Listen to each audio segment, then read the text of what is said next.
तो next we are going to start work done in expansion of gas, जिसके अंदर हमने कंसिडर करना है कि ये एक सिलेंडर है जिसके अंदर ये एक मूवेबल पिस्टन लगा हुआ है और मूवेबल पिस्टन को हम कुछ dx डिस्प्लेस करेंगे और इनिशियली इसका जो प्रेशर, वॉल्यूम और टेम्परेचर है वो P, V और T है। तो अगर हमने इस पिस्टन को नीचे की तरफ धक्का मारा तो फिर ये जो गैस मॉलिक्यूल है जो इसके अंदर है ये क्या करेंगे, एक प्रेशर क्रिएट करेंगे, प्रेशर। और हमें पता है that pressure is equals to force upon में एरिया, या हम लिख सकते हैं force is equals to pressure into area. तो हम इस इक्वेशन का यूज करेंगे आगे, इस इक्वेशन का यूज करेंगे आगे सॉल्व करने के लिए। And next thing we know that work done basic definition of work done is F dot ds, और हमें पता है ds क्या है, स्मॉल डिस्प्लेसमेंट है जो कि इस पिस्टन ने यहाँ से यहाँ तक किया है और ये हमने किसके बराबर लिया, dx के बराबर लिया। तो F डॉट dx से बराबर हो जाएगा और हमें पता, हमने निकाला था that force is equal to pressure into area. इस पिस्टन का जो एरिया है वो A है और प्रेशर P है। तो F की जगह हम पुट कर देंगे P इंटू ए इंटू टी एक्स। अब एक चीज यहाँ पर ध्यान से देखें कि एरिया किसी भी सॉलिड सिलेंडर या किसी भी सिलेंड्रिकल बॉडी का हम एरिया किस तरह से निकालते हैं, ध्यान से देखना पड़ेगा इसको समझने के लिए। कि एक सिलेंडर है, इसका नीचे का एरिया ए होता है सिलेंडर का, वैसे एरिया का फॉर्मूला क्या होता है सिलेंडर का, थोड़ा सा टिपिकल हो जाएगा। हम लेते हैं एक क्यूब, लेते हैं क्यूब का एरिया क्या होता है लेंथ इंटू वॉल्यूम, क्या होता है length into breadth into height, और लेंथ इंटू ब्रेथ क्या हो गया, ये इसका एरिया हो गया इंटू हाइट कर दिया। तो जब भी हमें वॉल्यूम निकालना होता है किसी चीज का तो हम उसके बेस का एरिया, उसके बेस का एरिया इंटू क्या करते हैं उसकी हाइट, उसकी हाइट से मल्टीप्लाई करते हैं तो हमारे पास क्या आ जाता है, वॉल्यूम आ जाता है। सिमिलरली यहाँ पर P है, A into A is area, D x is technically height, ये डी एक्स का है एक तरह से हाइट है, तो ए डी एक्स हम क्या लिख सकते हैं, वॉल्यूम लिख सकते हैं। तो P इंटू ये हो जाएगा dV, इसको हम दे देते हैं equation number 2। So d W is equals to P dV। तो अब इस वर्क को डी डब्ल्यू का हम इंटीग्रेट करेंगे कहाँ से कहाँ तक, वॉल्यूम V1 से V2 तक। क्यों, मान लो इधर इनिशियल स्टेट में इसकी वॉल्यूम जो है वो कुछ V1 है और फाइनल स्टेट के अंदर इसकी वॉल्यूम जो है वो V2 है, तो डी डब्ल्यू जो है वो इंटीग्रेशन हो गया V2 से V1 P dV। तो जब हमने इसका इंटीग्रेशन करा तो P integration V1 V2 is to V1 से V2 P dV, V1 से V2 P dV। अब छोटी छोटी बातें इसके अंदर, इस फॉर्मूले के अंदर क्या रखनी है कि work done by the system is equals two is positive and work done on the system is negative. ये नोट करने वाली चीज है that work done by system is positive and work done on the system is negative. Work done on the system मतलब कि हमने work करा इस सिस्टम को यहाँ से यहाँ तक लाने में, और फाइनली जो इसका वॉल्यूम होगा वो क्या होगा, कम होगा। तो जब हम फाइनल माइनस इनिशियल करेंगे तो वो क्या आएगा, नेगेटिव आएगा। Similarly work done by the system मतलब ये जो गैस है ये एक सिस्टम है, इसने वर्क करा इस पिस्टन को ओपन करने के लिए, तो फाइनल जो वॉल्यूम होगा वो क्या होगा, ज़्यादा होगा। तो फाइनल माइनस इनिशियल का जो माइनस आएगा इस इक्वेशन के अंदर तो वो क्या आएगा, पॉजिटिव आएगा। So work done by system is positive and work done on the system is negative. तो सबसे पहले हम नेक्स्ट केस 1 करने जा रहे हैं इसके अंदर, फॉर आइसोथर्मल प्रोसेस। हम करने जा रहे हैं आइसोथर्मल प्रोसेस, इसके अंदर करने जा रहे हैं और हमें फ्रॉम आइडियल गैस इक्वेशन हमें पता है that PV is equals to RT के बराबर होता है। और आइसोथर्मल प्रोसेस हम पहले भी कर चुके हैं दैट आइसोथर्मल प्रोसेस के लिए जो टेम्परेचर है वो क्या होता है, कांस्टेंट होता है। तो टेम्परेचर कांस्टेंट होता है तो P V R is constant, T is constant, तो इधर वाली सारी की सारी टर्म जो है वो क्या हो गई, constant. P V is equals to constant. तो यहाँ से हम p की वैल्यू निकाल के इसमें पुट कर देंगे। हमारी जो थर्ड इक्वेशन है इसके अंदर p की वैल्यू पुट कर देंगे। तो p की वैल्यू क्या आ गई, कुछ कांस्टेंट अपॉन में v, या कांस्टेंट को डायरेक्टली लिख लो RT अपॉन में v। तो p की वैल्यू इसके अंदर पुट कर देते हैं और इसको सॉल्व कर देते हैं।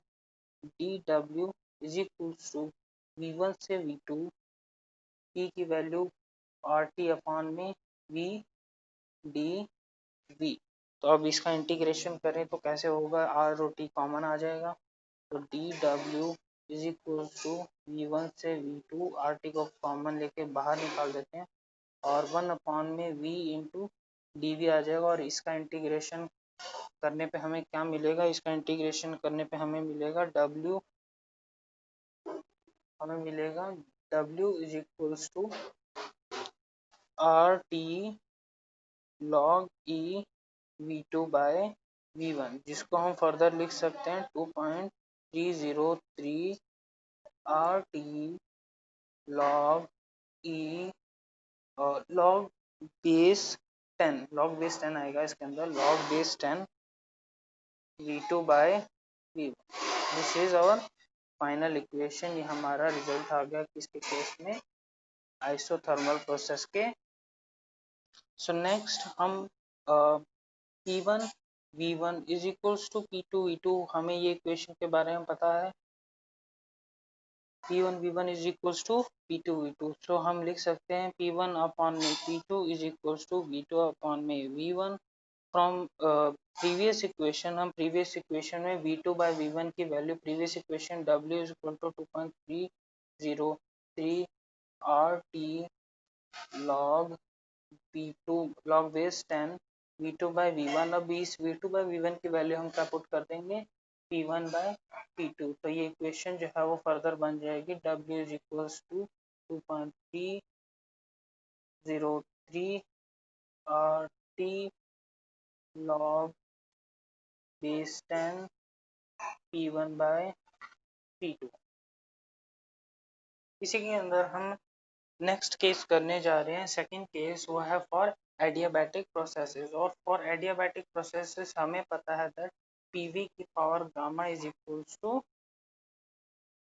कांस्टेंट होता है। तो सेम सिनेरियो इसके अंदर भी, अब इसके अंदर भी हम पी की वैल्यू जो है इसमें से निकाल के हमारे प्रीवियस इक्वेशन के अंदर जो हमने निकाली थी उसके अंदर पुट कर देंगे और उसके बाद उसके हिसाब से हम सॉल्व कर देंगे। तो हमारे पास क्या रिजल्ट आएगा देख लेते हैं। तो देखें पी वी की power gamma is equals to constant को हमने कुछ के लिख दिया, P is equals to K upon में वी की पावर गामा। ओके, तो इसकी वैल्यू हम प्रीवियस इक्वेशन में पुट कर देंगे। प्रीवियस इक्वेशन क्या थे हमारे पास, v1 v2 p dv, ये हमारी प्रीवियस इक्वेशन थी। हमने इसके अंदर w इक्वल टू p की वैल्यू इसके अंदर पुट कर दी, v1 से v2 p की वैल्यू के अपॉन में v की पावर गामा dv, ये हमारे पास आ गई इक्वेशन। अब इसको हम सॉल्व कर देंगे तो हमारे पास रिजल्ट आएगा। सो जब हमने इसके अंदर इसकी वैल्यूज पुट कर दी तो हमारे पास इंटीग्रेशन करने के बाद v की पावर माइनस का गामा प्लस 1 अपॉन में 1 माइनस गामा आया v1 से v2 तक। तो हमने जब v2 और v1 की वैल्यूज पुट करी तो हमारे पास कुछ ये सिनेरियो क्रिएट होता है। और फर्दर हम इसको सॉल्व करेंगे कैसे, के को बाहर ले लेंगे, के को अंदर मल्टीप्लाई कर देते हैं, के तो ये नहीं है, सॉरी, के बाहर निकला हुआ है। अब हम के को अंदर मल्टीप्लाई कर देते हैं, 1 अपॉन में 1 माइनस गामा के v2 की पावर 1 माइनस गामा माइनस के v1 की पावर 1 माइनस गामा, और इसके आगे ये है w के बराबर।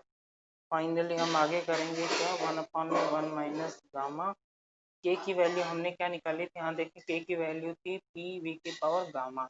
अगर v2 के लिए लेंगे तो p1 p2 v2 की पावर गामा, अगर p1 के लिए v1 के लिए लेंगे तो p1 v1 की पावर गामा।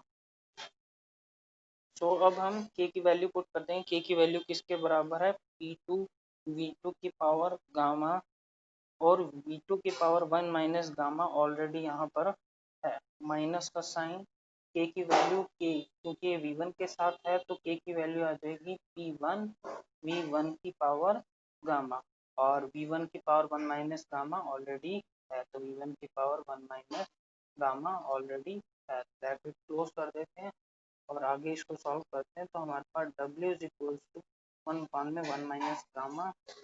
अब यहाँ देखें इन दोनों को मल्टीप्लाई करा तो P2 V2 मल्टीप्लाई में हो तो पावर्स क्या हो जाती है, ऐड हो जाती है, तो gamma plus 1 minus gamma minus P1 V1 gamma plus 1 again same minus gamma, gamma से गामा कैंसिल, गामा से गामा कैंसिल, तो हमारी जो इक्वेशन है वो क्या बन गई, 1/1 minus gamma P2 V2 minus P1 P1।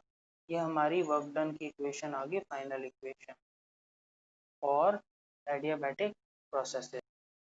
So now हमें ये वैल्यू मिल चुकी है 1/1 minus gamma P2 V2 minus P1 V1 के बराबर है। तो अब फाइनली दोबारा हम क्या करेंगे, from ideal gas equation, from ideal gas equation हमें क्या पता है, हमें पता है that P1 V1 is equals to और T1 लिख सकते हैं फॉर V1 टेम्परेचर के लिए, similarly P2 V2 is equals to और T2 लिख सकते हैं हम V2 वाले वॉल्यूम के लिए। तो अब हम P1 V1 और P2 V2 की वैल्यू किसमें पुट कर देंगे, इसका हम कुछ इक्वेशन नंबर ए दे देते हैं एक बार के लिए, हम putting value of this ideal gas equation in equation number A, तो इसके अंदर वैल्यू पुट कर देते हैं, तो हमारे पास क्या आता है, W is equals to 1/1 minus gamma R T2, क्योंकि हमारा V2 वाला पहले था, R T2 minus R T1। Further इसको सॉल्व करेंगे तो हमारे पास क्या आ जाएगा, आर को कॉमन ले लिया, 1 minus gamma is equals to, sorry is equals to multiply में T2 माइनस T, तो है हमारी वैल्यू आ गई किसकी, W की। Again one temperature is given, अगर हमें किसी सिस्टम का टेम्परेचर दिया होगा और एडियाबैटिक प्रोसेस है तो उससे हम कैसे उस एडियाबैटिक प्रोसेस का टेम्परेचर से वर्क निकाल सकते हैं, उसका फॉर्मूला ये है। और अगर हमें उस एडियाबैटिक प्रोसेस का प्रेशर और वॉल्यूम दे रखा है इनिशियल और फाइनल, तो हम उस प्रेशर और वॉल्यूम से कैसे उसका वर्क डन निकाल सकते हैं, उसका फॉर्मूला है W equal to 1/1 minus gamma P2 V2 minus P1 V1।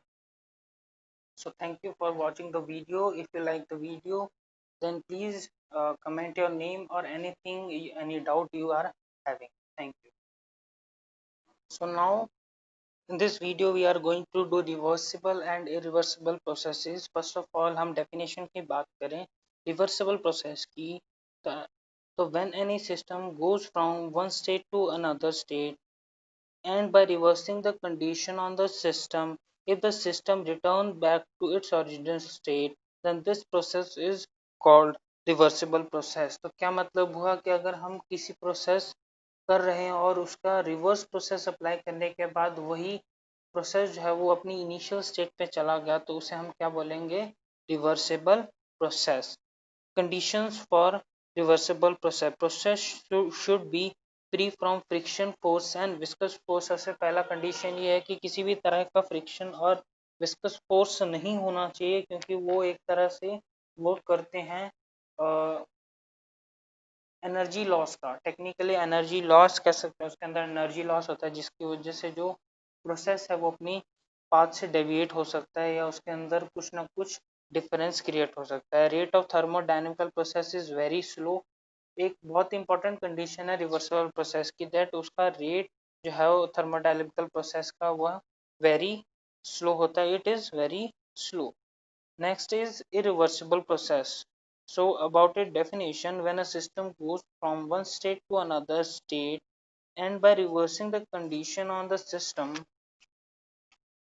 if system doesn't return to its original state, then this process is called irreversible process। मान लो कोई भी प्रोसेस है और किसी स्टेट से वो निकला, किसी स्टेट से किसी प्रोसेस के थ्रू वो निकला और फाइनली वो किसी इरेगुलर से स्टेट के अंदर चला गया, not come back to the initial, जिस स्टेट से चला था उस स्टेट में वापस नहीं आया, तो उस स्टेट को हम क्या बोलेंगे, उस प्रोसेस को हम बोलेंगे irreversible process. It can not be reverse, वो रिवर्स नहीं हो सकता, जहां से आया वहीं नहीं जा रहा वो प्रोसेस, तो उस प्रोसेस को बोलेंगे हम इरिवर्सिबल प्रोसेस।